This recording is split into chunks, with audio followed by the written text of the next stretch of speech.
Deputy Jagannath Singh Saraswati Vidya मंदिर कटघर मुरादाबाद में भारत की आजादी की महानायक आजाद हिंद फौज के संस्थापक नेताजी सुभाष चंद्र बोस की जयंती बहुत ही व्यवस्थित ढंग से मनाई गई, जिसमें विद्यालय के वरिष्ठ आचार्य लेखराज सिंह, आनंद पाल तथा वरिष्ठ आचार्य शशि ने नेताजी के समक्ष पुष्पांजलि अर्पित कर कार्यक्रम का शुभारंभ किया।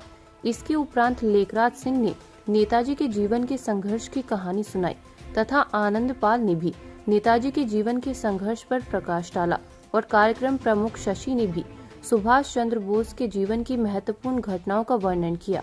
रिपोर्ट रवि कुमार। क्या आपके पास खाने के लिए भोजन नहीं है, रहने के लिए घर नहीं है? बुढ़िया जो भिखारन थी उसने कहा मेरे पास बेटा कुछ नहीं है। मन में एक भावना पैदा होती है सुभाष चंद्र बोस के कि हमारे देश के अंदर अभी भी ऐसे लोग हैं जिनको खाने के लिए और रहने के लिए घर की कोई व्यवस्था नहीं है, और हम बड़े शान शौकत से बड़े अच्छे भाव के साथ रहते हैं।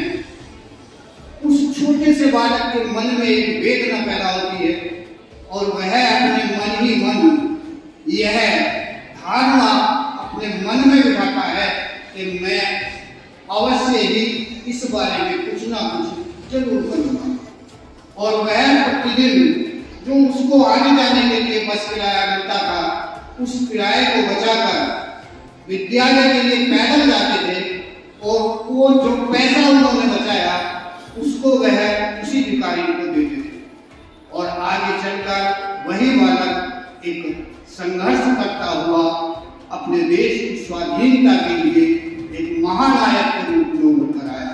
उसने कहा तुम मुझे खून दो, मैं तुम्हें आजादी दूंगा, और वह यही बात को अपने मन में धारण किए हुए अंग्रेजों से अपने देश को स्वतंत्र कराने में सफल हुए। जय हिंद, जय भारत।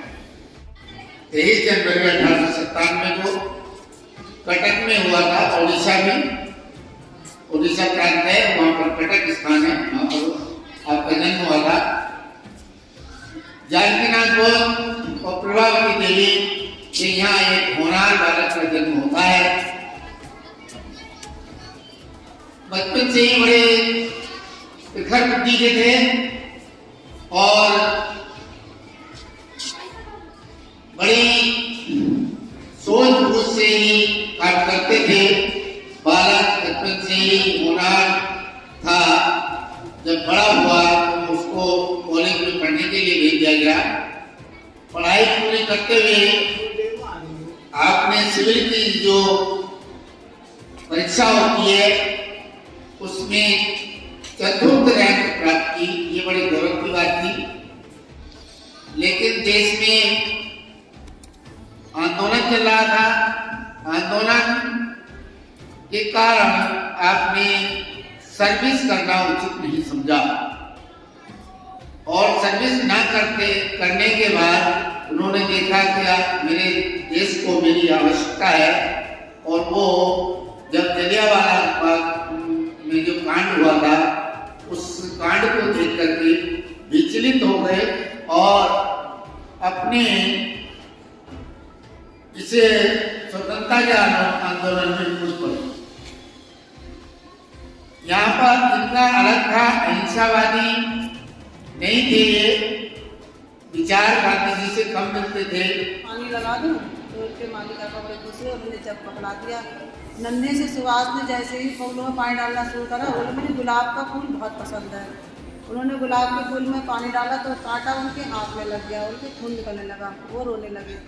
तो वो बोले कि मेरे तो हाथ में खून निकल रहा है। तो उनके मालिका ने शांत कराते हुए कहते हैं कि बेटा जैसे ही गुलाब में कांटे हैं पर ये सुंदर बात है, वैसे ही हमारे जीवन में बहुत अन्य कठिनाइयाँ सामने आएंगी और हमें उसे उखाड़ के फेंक देने में अपना रक्त तो बहाना ही पड़ेगा।